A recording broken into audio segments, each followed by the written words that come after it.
अब ये दुनिया में ओपनली बोलते हैं कि आर्टिफिशियल इंटेलिजेंस का खतरा परमाणु युद्ध के बराबर या उससे ज्यादा है। इस सिलसिले में जो सबसे गंभीर घटना है वो है डीप फेक पॉर्न की। हाँ, मैं मानव जाति का विनाश करूंगी। I will destroy humans. हा हा हा। ये एआई, ये रोबोट हमारे बराबर नहीं, हमसे ज्यादा बुद्धिमान होने वाले हैं। जय हिंद, मेरा नाम है अलख पांडे और आज हम बात करेंगे चैट जीपीटी के ऊपर। Chat generative pre trained transformer. क्या है ये चैट जीपीटी? कहां मिलेगा चैट जीपीटी? क्या हम और आप भी चैट जीपीटी का इस्तेमाल कर सकते हैं? और अगर कर सकते हैं तो इसके क्या क्या यूजेस हैं? कहां कहां काम आ सकता है चैट जीपीटी? क्या सच में चैट जीपीटी से लोगों की नौकरियां जाने वाली हैं या ऑलरेडी जा रही हैं? आर्टिफिशियल इंटेलिजेंस के ऊपर भी थोड़ी बहुत बात करेंगे कि ये आर्टिफिशियल इंटेलिजेंस की विचित्र दुनिया कैसी है। क्या सच में एआई यानी आर्टिफिशियल इंटेलिजेंस से मानव जाति को कोई खतरा है? सारी बातों पे डिटेल में चर्चा करेंगे। शुरू करते हैं वीडियो को चैट जीपीटी से। तो सबसे पहला सवाल कि चैट जीपीटी क्या है? यह सवाल मैंने खुद चैट जीपीटी से पूछा कि बताओ कौन हो तुम? तो चैट जीपीटी उत्तर देता है, नमस्ते, मैं चैट जीपीटी एक आर्टिफिशियल इंटेलिजेंस, कृत्रिम बुद्धि है, मानव वाली नहीं, कृत्रिम बनाई गई है, आर्टिफिशियल। मुझे ओपन एआई ने बनाया है और मेरे पास बहुत सारा नॉलेज है।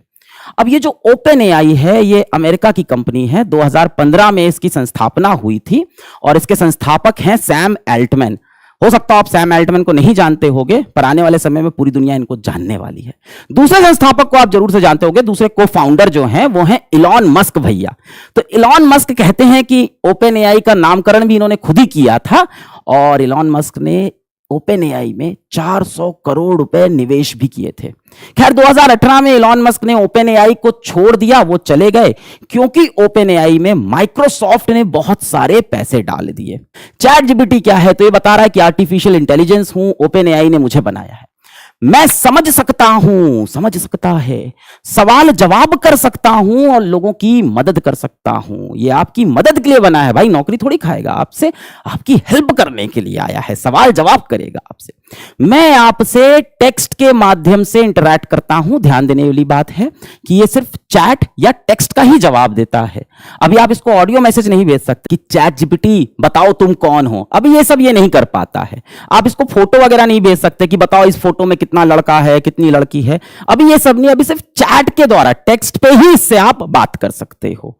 आप मुझसे कोई भी सवाल पूछ सकते हैं या किसी भी विषय पे बात कर सकते हैं, किसी भी टॉपिक पे बात करो इससे, है ना। कोई भी विषय हो सकता है, जैसे कि विज्ञान, इतिहास, साहित्य, है ना, साइंस पे बात करो इससे, हिस्ट्री पे बात करो इससे, लिटरेचर के सवाल पूछो इससे, खेल कूद स्पोर्ट्स के पूछो, प्रकृति एनवायरनमेंट के पूछो और बहुत कुछ जो चाहो वो पूछो। सर हमें भी पूछना है, हम कैसे पूछे सवाल चैट जीपीटी से? तो पहले देखते हैं चैट जीपीटी को हमें इस्तेमाल कैसे करना है। कहां मिलेगा चैट जीपीटी? गूगल पे जाके सर्च करना है चैट जीपीटी, ये तो कर लेंगे आप। पहला लिंक या दूसरा लिंक होगा ओपन एआई का, तो ओपन एआई वाले लिंक पे क्लिक करना, तो इस तरह का एक पेज खुल जाएगा, इंट्रोड्यूसिंग चैट जीपीटी। यहां पे आपको एक दिखेगा ट्राई चैट जीपीटी। जैसे ही आप दबाओगे तो ये एक विंडो आएगा, पूरा लॉग इन करो या साइन अप करो। अगर आप पहली बार गए हो तो आप साइन अप करोगे, साइन अप पे आप दबा देना। उसके बाद वही है, नॉर्मल प्रोसेस है, अपना मोबाइल नंबर डालना, ओटीपी आएगा डालना, तो आप वेरीफाई हो जाओगे और लॉग इन हो जाओगे। चैट जीपीटी में खेल शुरू होता है भाई। यहां से अब बातचीत होगी चैट जीपीटी। तो सबसे पहले मैंने बोला हाय चैट जीपीटी।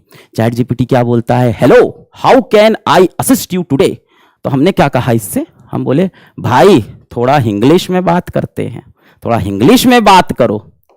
क्या कह रहा है? बिल्कुल भाई, बिल्कुल भाई, मैं आपकी मदद कैसे कर सकता हूं? ये तो मेरा भाई बन गया तुरंत यार। ये तो दोस्तों की तरह बात कर रहा है, जैसे घर वाले बात करते हैं, इंसान की तरह। बिल्कुल भाई, मैं आपकी कैसे मदद कर सकता हूं? कुछ सवाल है या कोई समस्या डिस्कस करनी है? बताओ, मैं आपकी हेल्प करने के लिए यहां हूं। तो ये इंग्लिश भाषा में भी बात कर रहा है। दुनिया भर की 95 लैंग्वेजेस में ये आपसे बात कर सकता है। और कमाल की बात ये है कि ये भारत की अलग अलग भाषा भी जानता है। पंजाबी में बात करता है, ये भोजपुरी में बात करता है, बंगाली में बात करता है। तो सबसे पहला इस्तेमाल हम देखते हैं जो आपके लिए सबसे ज्यादा यूजफुल, अगर बच्चे वीडियो देख रहे हैं, ऐसे लिखना है स्कूल में, होमवर्क करना है स्कूल का। तो हमने कहा क्या ऐसे लिख देगा? तो मैंने कहा कि मेरे स्कूल का होमवर्क है, ऐसे लिखना है, कोई भी टॉपिक हो सकता है। हमने एग्जाम्पल लिया है ग्लोबल वार्मिंग पे, ऐसे लिख दो। आपको किस लेंथ का ऐसे चाहिए बता दो इसको। 250 वर्ड का ऐसे लिखना है, 400 वर्ड का लिखना है, 600 वर्ड का लिखना है, लिख देगा। क्या स्पेसिफिक पॉइंट कवर करना है, कुछ आपकी स्पेशल रिक्वायरमेंट है तो बता दो कि ये कवर करना है। तो हमने क्या किया, हमने इससे बोला अपने आप लिख दो भाई, जैसे अच्छा लगे लिख दो, होमवर्क ही तो है स्कूल का।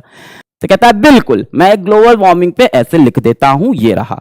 पसंद नहीं आया, अच्छा नहीं लगा, हमने पढ़ा, ठीक ही ठीक लिखा है और अच्छा लिख सकता है, बिल्कुल। यहां पे एक बटन है रीजनरेट रिस्पॉन्स, फिर से दूसरा, हमको एक दूसरा उत्तर देके दिखाओ, रीजनरेट रिस्पॉन्स। रीजनरेट रिस्पॉन्स पे हमने क्लिक कर दिया कि फिर से बताओ, कुछ और आंसर दो। ये लीजिए, इसने दूसरे तरह का ऐसे लिख दिया, इसने पॉइंटर ऐड कर दिए, पिछली बार पॉइंट्स में नहीं था, इस बार पॉइंट्स में ऐसे लिख रहा है। कमाल की बात यह है कि इसमें प्लेगरिज्म का चांसेस नहीं है, मतलब ये गूगल से चीजें नहीं उठाता, ये अपने आप उत्तर लिखता है। मतलब डेटा तो इसने बहुत अलग अलग वेबसाइट से, अलग अलग किताबों से इसके अंदर स्टोर्ड है, पर जब ये लिखता है तो इंसान की तरह लिखता है और हर बार एक नए लैंग्वेज में, नए वर्ड फॉर्मेशन में लिखता है, नए तरह से लिखता है। इसी तरह से आप ऐसे लिख सकते हो, आप मेल लिख सकते हो, आप नोट्स लिख सकते हो, आप कहानियां लिख सकते हो, आप रिपोर्ट्स लिख सकते हो। न्यूज रिपोर्टर तो उनको रिपोर्ट लिखनी है, आप रिपोर्ट लिख सकते हो, एप्लीकेशन लिख सकते हो। सिर्फ ऐसे लेटर कहानियां नहीं, ये गर्लफ्रेंड के लिए लव लेटर भी लिख सकता है। हमने बोला मेरी गर्लफ्रेंड शिवानी के लिए लव लेटर लिख दो। मेरी प्यारी शिवानी, जब से तुम मेरी जिंदगी में आई हो, हर पल मेरे लिए एक ख्वाब सा बन गया है। ये तो आप जैसा लव लेटर लिख रहा है। अब तो लव लेटर लिखना आसान हो गया, जिसको परेशानी है चैट जीपीटी से लिखवाओ, लिख के दे देगा। शायरी भी थोड़ी डालो इसमें, थोड़ा शायरी वगैरह थोड़ा लगाओ, चैट जीपीटी लिख दिया। मेरी प्यारी शिवानी, तुम हो मेरी जान, तुमसे जुड़ी हर खुशी है मेरी लफ्जों का सामान, तुम्हारी मुस्कुराहट से रोशन है मेरी दुनिया, तुम्हारे प्यार में है बसी मेरी हर खुशियां। हाँ, हंसी मजाक को छोड़ दें तो ये कोडिंग भी कर सकता है, पाइथन, जावा, सी लैंग्वेज, इन सब की ये कोडिंग भी कर सकता है। तो मैंने एग्जाम्पल के लिए इससे बोला कि पाइथन में एक कोड लिख दो, मेरा इनकम टैक्स कैलकुलेट करना है, इंडिया के किसी भी इंसान का इनकम टैक्स कैलकुलेट करना है। ये लो पूरा कोड लिख के इसने दे दिया, इसमें अपनी सैलरी डालो और इनकम टैक्स आपको मिल गया कितना देना है। इसके साथ साथ अगर आप कोडर हैं, आप कोडिंग करते हैं और आपको लग रहा है आपका कोड रन नहीं हो रहा है, कंपाइल नहीं हो रहा है, चल नहीं रहा है, कुछ गलती है कोड के अंदर, तो चैट जीपीटी पे जाके अपना कोड चिपका दो और लिख दो कि भाई इसमें क्या गलती है बता दो, और उसको सही कर दो। गलती भी सही कर देगा, बता भी देगा कहां गलती थी। तो ये अलग अलग लोगों की उम्र के हिसाब से, उनकी समझ के हिसाब से भी आंसर देता है। तो मैंने इससे कहा मैं 10 साल का हूं, शादी क्या होती है अंकल, मैं इसको अंकल बोल रहा हूं। अब इसका रिप्लाई देखना, जैसे ही अंकल बोला इसने बोला बेटा, ये मेरे को बेटा बोल रहा है। शादी एक सामाजिक अवसर होता है जब दो व्यक्ति जिनके बीच में प्यार, समझ और समानता होती है, एक दूसरे के साथ एक जीवनिक बंधन में बंध जाते हैं। मुझे भी बबीता से शादी करनी है, आपने बता दिया शादी क्या होती है। अब मैं कह रहा हूं 10 साल का बच्चा उससे बोल रहा है मुझे भी शादी करनी है, अब देखते हैं क्या बताता है। अब ये कह रहा है, अब ये कह रहा है भी 10 साल के हो, कह रहा है बबीता के साथ दोस्ती और अच्छे व्यवहार से रहो। कह रहा है 10 साल के हो यार, दोस्ती वोस्ती करो, शादी थोड़ी करनी है तुमको। अपने उम्र और विकास के समय में तुम्हें अपनी पढ़ाई, व्यक्तित्व विकास और सपनों पर ध्यान देना चाहिए। वही कह रहा है कि पढ़ाई करो, अपने ड्रीम्स को फॉलो करो, अपने पैशन को फॉलो करो। अब मान लो मुझे कोई ईमेल लिखना है, कोई ईमेल लिखना है, कोई रिपोर्ट लिखनी है, एप्लीकेशन लिखना है, तो वो भी ये कर सकता है। एक एम्प्लॉय को डांटना है, लेट आता है, मेल लिखो, डांटने वाला मेल लिख दो एक एम्प्लॉय को, लिख के तैयार। Subject punctuality and attendance reminder. मुझे एक साबुन बेचना है, चमक नाम का, स्लोगन्स बताओ, चमक नाम का साबुन बेचना है। अपने जिस्म की रोशनी बढ़ाएं, चमक साबुन के साथ जाएं, चमकती दिखाएं, अपनी खूबसूरती को बरकरार पाएं, चमक के साथ खुशबू भी चमक साबुन से पा जाए। इसको मैथ्स भी आती है, गणित भी आती है, पर बहुत बेसिक वाली, जोड़ घटाना, गुणा भाग, है ना, मल्टीप्लिकेशन डिवीजन, यही सब। बहुत अच्छा सवाल पूछोगे, बॉडमास वगैरह का तो नहीं बता पाएगा। वैसे हमने एक कोऑर्डिनेट ज्योमेट्री का सवाल दिया था कि ये लाइन कहां पे वाई एक्सिस को काटेगी, तो इसने उसका उत्तर तो वैसे सही दे दिया, पर अभी जैसे इसको आईआईटी एडवांस की मैथ्स दे दो तो बच्चा अभी थोड़ा कमजोर है, धीमे धीमे मैथ्स भी स्ट्रॉन्ग कर लेगा, नए वर्जन इसके लगातार आ रहे हैं। अच्छा, इससे हमने ये भी पूछा कि बॉलीवुड की तुम्हारी सबसे फेवरेट हीरोइन कौन सी है, जानने में इंटरेस्ट तो होगा ही। ऐश्वर्या राय बच्चन तो डेफिनेटली, दीपिका पादुकोण इनको बहुत पसंद है, और प्रियंका चोपड़ा जोनस भी इनको बहुत पसंद है। कोविड-19 किस कंट्री की वजह से फैला, किस कंट्री की वजह से? अब इसका आंसर देखना।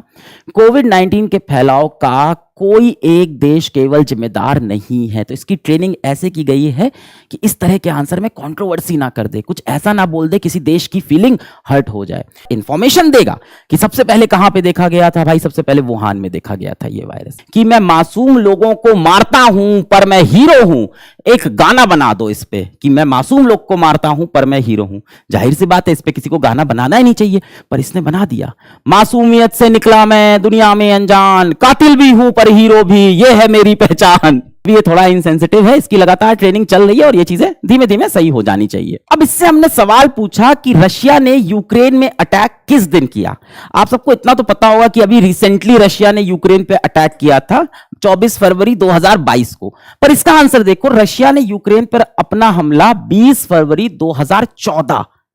ये 2022 की बात क्यों नहीं बता रहा? क्योंकि ध्यान से सुनो कि चैट जीपीटी को ट्रेन करते वक्त सिर्फ सितंबर 2021 तक का ही डेटा दिया गया है। इसके बाद दुनिया में क्या हो रहा है, रियल टाइम में क्या हो रहा है, इसके पास इंफॉर्मेशन नहीं। तो सितंबर 2021 के बाद की बातें इससे अगर पूछोगे तो उसके बारे में ये कोई जवाब नहीं दे पाएगा। अब ये चैट जीपीटी इतना बुद्धिमान है तो देखते हैं कि एग्जाम में कैसा परफॉर्म कर रहा है। भाई भारत है, बच्चे का एग्जाम से ही जज करेंगे कितना आता है। तो यूपीएससी की परीक्षा में तो ये भाई साहब फेल हो चुके हैं। आईआईटी जेईई की परीक्षा में नेगेटिव नंबर आए थे, वहां भी ये फेल हो चुके हैं। नीट यूजी की बात करें, एमबीबीएस के लिए जाने की बात करें तो वहां भी ये फेल हो गए हैं। पर जो नंबर आए हैं इस पे प्राइवेट मेडिकल कॉलेज इनको मिल सकता है, पर हाँ गवर्नमेंट कॉलेज में नहीं जाएंगे। कुछ एग्जाम इन्होंने पास भी किए हैं, ये थोड़े तेज भी हैं, जैसे सीयूईटी का एग्जाम है, यूजी का बिजनेस स्टडी का, अमेरिका का मेडिकल लाइसेंसिंग एग्जाम है, पास किया है। गूगल का इंजीनियरिंग इंटरव्यू था, इसको पास किया था, बहुत अच्छे से नहीं पास किया था पर पास कर ले रहा है। तो ये धीमे धीमे इंटेलिजेंट होता जा रहा है। अब भाई चैट जीपीटी जो आपने सुना अभी तक वो था 3.5 वर्जन। इसके पहले भी चैट जीपीटी के बहुत वर्जन आए थे, इतने पॉपुलर नहीं हुए थे। चैट जीपीटी 3.5 इतना पॉपुलर हुआ ना कि सिर्फ 5 दिन के अंदर 1 मिलियन लोगों ने इस पे साइन अप किया। ये कितना बड़ा डेटा है, ऐसे समझो कि इंस्टाग्राम को ये काम करने में कई महीने लगे थे और फेसबुक को ये काम करने में कई साल लगे थे। सिर्फ 2 महीने के अंदर 100 मिलियन लोगों ने चैट जीपीटी पे साइन अप किया। ये था चैट जीपीटी का 3.5 वर्जन। ओपन एआई अब इसका एक नया वर्जन लेके आई है, चैट जीपीटी 4। अब जीपीटी 4 और ज्यादा इंटेलिजेंट है, गलत आंसर नहीं देता, भावनाओं को हर्ट नहीं करता, है ना, सेफर आंसर देने लगा है, मोर यूजफुल आंसर देने लगा है। और एक बड़ी नई चीज और ऐड हुई है कि ये फोटो वाले क्वेश्चंस का भी अब आंसर दे सकता है। ये जो एग्जाम्पल है जरा देखो कि ये एक इमेज है, तो ये कुछ बलून्स हैं, कुछ गुब्बारे हैं जो एक धागे से यहां नीचे बंधे हुए हैं। हमने जीपीटी 4 से पूछा what would happen if the strings were cut, अगर मैं कैंची चला के इसको काट दूं धागे को तो क्या होगा। अब देखो क्या आंसर देता है, the balloons would fly away. ये बोल रहा है कि काटोगे अगर इसको कैंची से तो ये उड़ जाएंगे। समझदार हो गया है। और दिखाते हैं और क्या हो सकता है, जरा ध्यान से देखना। ये मैंने एक फ्रिज की फोटो खींची और उसके अंदर कुछ सामान रखा है खाने पीने का। मैंने बोला फ्रिज में रखे सामान से क्या बन सकता है, मैं खाने के लिए क्या पकवान बना सकता हूं। मैंने जीपीटी 4 से, आर्टिफिशियल इंटेलिजेंस से पूछा कि फ्रिज में रखे सामान से इस फोटो में जितनी चीज दिख रही है इसमें से क्या बन सकता है खाने के लिए। ये भैया मास्टर शेफ बन गए, रेसिपी दे दिया इन्होंने। बोला क्या बन सकता है, योगर्ट पारफेट बन सकता है, कैरेट एंड ह्यूमस रैप बन सकता है। अब ये अंग्रेजी में, इसको हिंदी में भी लिख सकते हैं। बता रहा कैसे बनेगा, रेसिपी भी बता रहा है, layer yogurt strawberries in a bowl or jar top with honey, पूरा कहानी। तो भैया ये शेफ के लिए भी खतरा है कि ये आपको नई नई रेसिपी भी सजेस्ट कर सकता है। अच्छा, गूगल और माइक्रोसॉफ्ट की लड़ाई बहुत पुरानी है। गूगल लेके आया क्रोम तो माइक्रोसॉफ्ट लेके आ गया एज, गूगल लेके आता है गूगल सर्च तो माइक्रोसॉफ्ट लेके आता है बिंज। इस बार माइक्रोसॉफ्ट थोड़ा सा जीत रहा है चैट जीपीटी से, क्योंकि ओपन एआई पे इसने पहले से पैसा डाल रखा था। तो अब गूगल भी बराबरी करना चाह रहा है और गूगल अपना चैट रिलेटेड एआई इंजन लेके आया, बार्ड एआई। अगर अभी की बात करें तो बार्ड एआई का परफॉर्मेंस चैट जीपीटी से बहुत कम है, और अभी आप देखेंगे तो सुंदर पिचाई बहुत ज्यादा आर्टिफिशियल इंटेलिजेंस के बारे में बात करने लगे हैं, क्योंकि इनको कंपटीशन करना है माइक्रोसॉफ्ट से। पर बार्ड एआई, चैट जीपीटी, यही सिर्फ एआई की दुनिया नहीं है। एआई की दुनिया बहुत बड़ी हो गई है। बहुत सारे आर्टिफिशियल इंटेलिजेंस के टूल आ चुके हैं। एआई टूल की दुनिया बहुत बड़ी है। बहुत सारे टेक्स्ट वाले एआई हैं, बहुत सारे वीडियो एडिटिंग के एआई हैं, बहुत सारे इमेज वाले एआई हैं, बहुत सारे कोड के एआई हैं जो कोड लिख देते हैं, स्पीच के हैं, डिजाइन के हैं, वगैरह वगैरह।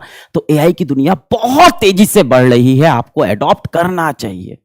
अब चलते हैं इंटरेस्टिंग पार्ट पे। अब ये दो लोग बड़े इंपॉर्टेंट हैं। आदित्य अय्यर, इंस्टाग्राम पे 10,000 फॉलोवर हैं इनके, और टिया शर्मा, इनके कुछ 2,500 फॉलोवर हैं इंस्टाग्राम में। ये दोनों इन्फ्लुएंसर बहुत इंपॉर्टेंट हैं। क्यों? क्योंकि असल में ये एग्जिस्ट नहीं करते। ऐसा कोई व्यक्ति नहीं, ये काल्पनिक लोग हैं, ये एआई वाले इन्फ्लुएंसर्स हैं, और देखने में कहीं से आपको लग भी नहीं रहे हैं।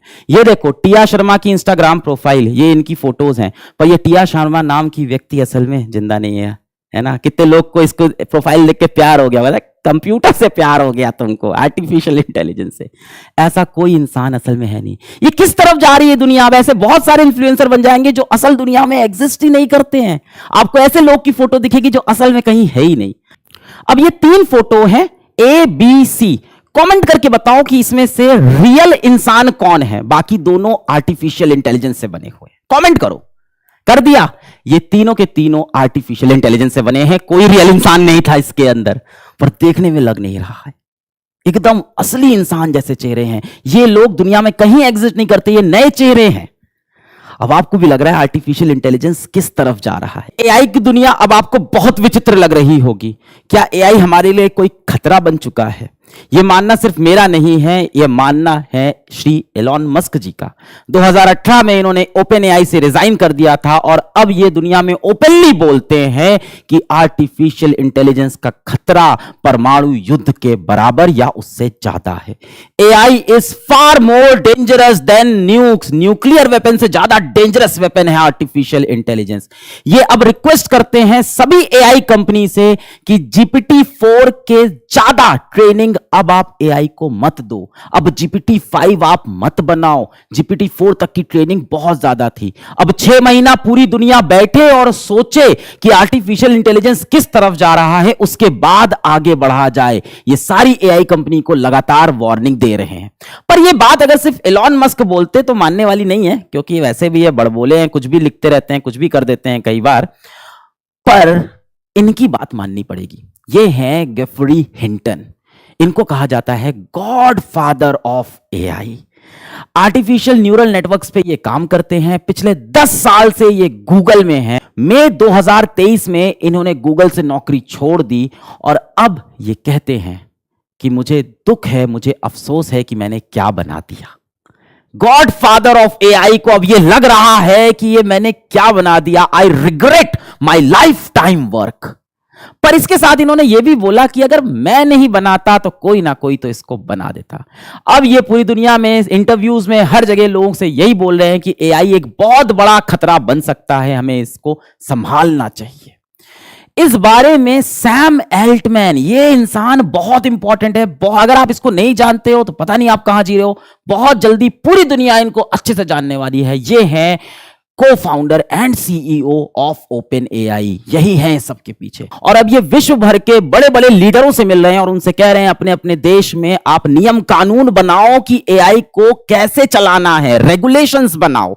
इनको बहुत ज्यादा अब इस बात का फियर है कि AI can be as harmful as nuclear weapon और पेंडेमिक। यानी ये एक महामारी जैसा, एक परमाणु हथियार जैसा ये खतरनाक हो सकता है। अब ऐसा क्या है कि इन लोग आर्टिफिशियल इंटेलिजेंस को न्यूक्लियर वेपन से कंपेयर कर रहे हैं?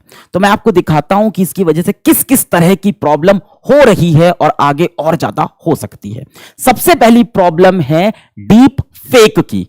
डीप फेक क्या है समझाता हूं। सभी को पता है बीते समय में अभी रशिया और यूक्रेन में युद्ध चल रहा था, युद्ध अभी भी चल रहा है। इसी बीच ट्विटर पे एक ये फोटो आती है जिसमें रशिया के प्रेसिडेंट व्लादिमीर पुतिन हाथ मिला रहे हैं यूक्रेन के प्रेसिडेंट व्लादिमीर जेलेंस्की से। ऐसा लग रहा है दोस्ती हो गई, लड़ाई खत्म, पर यह फोटो फेक है, एआई से बनी थी। इसको बोलते हैं डीप फेक। अब डीप फेक से क्या हो सकता है कि गलत गलत तरह की इंफॉर्मेशन फैला सकते हैं। आपका देश का प्रधानमंत्री कुछ उल्टा सीधा करता हुआ दिख सकता है, आपका कोई सेलिब्रिटी कुछ उल्टा सीधा करता हुआ दिख सकता है, और फोटो एकदम ओरिजिनल लगेगी। जैसे ये एक देखो फोटो, रीसेंट एग्जांपल, अभी बीते दिनों में कुछ रेसलर्स ने, कुछ पहलवानों ने प्रोटेस्ट किया था। फिर क्या हुआ था कि पुलिस ने लाठीचार्ज करके उनको एक बस में बैठाया था और उनको लेके जा रहे थे। तो सोशल मीडिया पे एक फोटो वायरल हो गई थी जिसमें ये पहलवान बस में बैठ के हंस रहे थे। इनके ऊपर लाठी चार्ज हुआ था, इसके बाद ये हंस रहे थे, और फिर सोशल मीडिया पे बोला गया कि इन लोग सिर्फ नाटक कर रहे हैं, इनको मारा पीटा नहीं गया है। असल में क्या हुआ है मुझे नहीं पता है, पर यह फोटो डीप फेक थी, असली फोटो ये है। अब देखो कैसे ये चेहरे बिल्कुल नहीं हंस रहे हैं, पर एआई की हेल्प से इनको आपने हंसा दिया और एकदम ओरिजिनल लग रहे हैं। ये देखो, ये भी हंस रहे हैं, ये भी हंस रहे हैं, यहां ये भी हंस रहे हैं, सब हंसते हुए दिख रहे हैं, और असल फोटो में देखो इनके चेहरे हंस नहीं रहे हैं।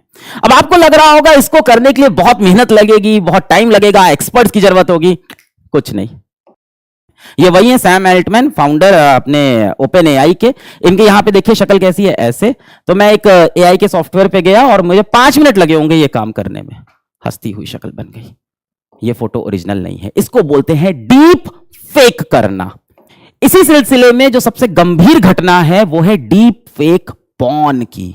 किसी भी आम इंसान की पॉर्न फोटो, पॉर्न मूवीज, अश्लील तस्वीरें, अश्लील मूवीज बन सकती हैं। पर्थ की एक महिला के साथ ऐसा हुआ। अभी सोचो इंसान कितना डिप्रेस होगा।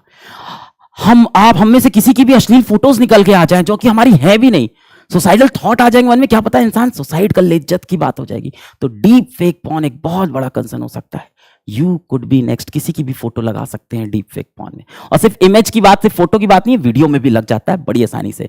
क्या ये पहले भी हो सकता था? बिल्कुल हो सकता था। एआई के पहले भी ये चीजें होती थी, लोग करते थे, पर तब इसको करने के लिए एक्सपर्टीज चाहिए होती थी, पैसा चाहिए होता था, टाइम लगता था। अब ये घर में बैठा एक 12 साल का बच्चा भी कर सकता है। अगली जो प्रॉब्लम है वो तो बहुत गंभीर है, नौकरियों की, जॉब्स की। क्या चैट जीपीटी और एआई की वजह से नौकरियां जा सकती हैं? भाई साहब न्यूज पढ़िए, नौकरियां ऑलरेडी जा रही हैं। ये जो आपको मास ले ऑफ दिख रहा है, लोग नौकरियां जा रही हैं, वो सिर्फ मंदी से नहीं हो रहा है, उसके पीछे एआई का भी हाथ है भाई। मैं कुछ एग्जांपल्स आपको दूंगा, उससे आप थोड़ा बहुत समझना, उसके बाद आपको मैं डेटा भी दिखा दूंगा। तो एक एग्जांपल ले लेते हैं। जैसे पहले समय में हम कोई प्रोडक्ट इस्तेमाल करते थे, उसमें कोई दिक्कत होती थी तो हम कस्टमर केयर पे कॉल करते थे, उधर से एक बंदा फोन उठाता था और हमें सोल्यूशन बता देता था। आजकल देखो चैट बॉट लगा रहता है। एक एग्जांपल ले लेते हैं जोमैटो का। तो जोमैटो पे देखो, जोमैटो इंटरैक्टिव असिस्टेंट जिया, ये इनका एक चैट बॉट है। अब आप देखो अपना खाना लेट होता है, आप चैट बॉट से चैट करते हो, बोलता है कि हाँ रास्ते में आ जाएगा, है ना। 100 में से 60 बार ऐसा होता है कि चैट बॉट से बात करके काम बन जाता है। हाँ 40 बार ऐसा भी होता होगा 100 में से कि एक इंसान आके वहां पे रिप्लाई करता है कि आपकी क्या दिक्कत है, फिर वो आपसे पर्सनल बातें, मतलब पूरी आपसे डिटेल में बातें करना शुरू कर देता है, तब चैटबॉट इंसान के ऊपर ट्रांसफर कर देता है। पर 100 में से 60 बार चैटबॉट प्रॉब्लम सॉल्व कर देता है। यानी इस कंपनी को या किसी भी कंपनी को अब 100 लोगों की जरूरत नहीं है, सिर्फ 40 लोगों की जरूरत है। और जैसे जैसे एआई इवॉल्व होगा, उसे उस 40 लोगों की जरूरत भी नहीं होगी। तो जहां पे भी रेपिटेटिव काम है, एक ही जैसी बार बार चीजें हो रही हैं, वहां पे तो एआई बहुत खतरनाक तरीके से नौकरियों को खा रहा है। अब दूसरा एग्जाम्पल है ग्राफिक डिजाइनर्स का। देखो मैं समझाता हूं। मान लो कि मुझे एक मैगजीन का कवर बनाना है और उस मैगजीन का जो टॉपिक है वो है आर्टिफिशियल इंटेलिजेंस। मैं गया चैट जीपीटी के पास, मैंने उससे बोला कि आर्टिफिशियल इंटेलिजेंस पे मुझे एक मैगजीन का कवर डिजाइन करना है, तुम मुझे कुछ आइडिया दे दो जो मैं डिजाइनर को देके बनवा लूं। चैट जीपीटी ने मुझे आइडिया दे दिया भाई, ये रहा आइडिया। ये टेक्स्ट मैंने उठाया और ये पूरा टेक्स्ट ले जाके मैंने चिपका दिया किसी टेक्स्ट टू इमेज वाले एआई पे, जैसे जेनक्राफ्ट है, डैली 2 है, इन सब पे जाके मैंने चिपका दिया। मैंने कहा यार कुछ कवर बना के दिखाओ, भाई साहब कवर तैयार हो गया। ऐसा एक क्रिएटिव बनाने में ग्राफिक डिजाइनर्स को कम से कम 2 से 3 घंटा लग जाता है, और उस ग्राफिक डिजाइनर की सैलरी कुछ 50,000 महीना की तो होती ही होती है। अब इस कवर को डिजाइन करने के लिए एक आइडिएशन वाला बंदा भी चाहिए जो सोचे कि क्या बनाना है। वो चैट जीपीटी ने करके जो दे दिया, लिख के जो दे दिया, उसके लिए भी एक बंदा चाहिए था। उस आइडिएशन वाले बंदे की भी सैलरी कुछ 20-30 हजार होगी, तो 80,000 रुपए मेरा बच गया। हाँ इन सब वेबसाइट पे भी थोड़े पैसे लगते हैं, पर बहुत कम लगते हैं। ये सारा पैसा मेरा बच रहा है।